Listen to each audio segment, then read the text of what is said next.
Entendu que ce qui est inscrit dans les gènes est basé sur l'alignement des paires de nucléotides qui composent le génome des neurones.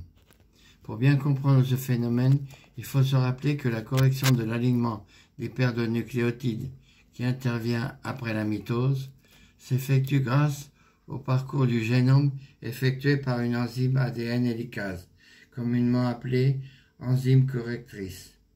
Chose qui ne peut se produire que sur la base du transfert d'énergie aux atomes qui composent les liaisons qui relient les différentes classes de nucléotides qui composent le génome.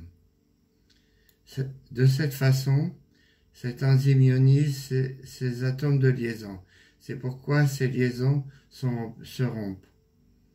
Il est alors entendu que ces liens se reforment après le dit passage. À cette occasion, il faut comprendre que cette correction se produit grâce à l'énergie générée par le traitement des ATP, adénosine triphosphate, produite par les mitochondries des neurones par ces enzymes.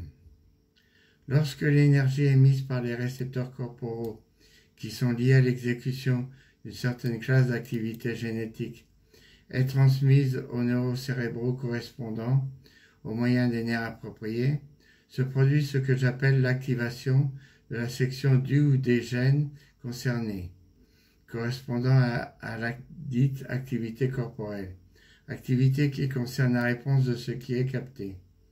Dans ce cas, une enzyme ADN hélicase, probablement résultant d'une mutation de la correctrice, parcourt cette section, émettant l'énergie liée à ce que j'appelle la lecture de la dite section, laquelle, une fois produite, génère l'énergie appropriée à la trajectoire de l'alignement des nucléotides qui composent ces derniers. Dans ce cas, il faut considérer que comme l'enzyme lectrice ne touche pas le génome, car elle est légèrement séparée de ce génome par une fine couche de cytosol, cela implique qu'en se diffusant dans ce liquide, une partie de cette énergie est transmise à l'ensemble du neurone.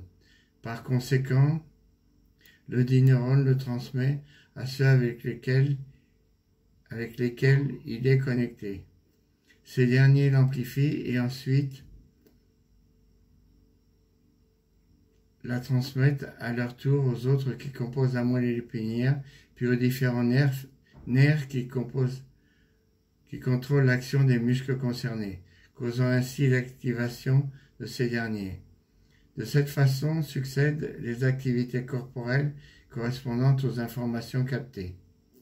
Cet article est basé sur ce que j'ai exposé et démontré dans mon œuvre Le fonctionnement du cerveau, publié par Amazon.com/books. Je vous remercie pour votre attention.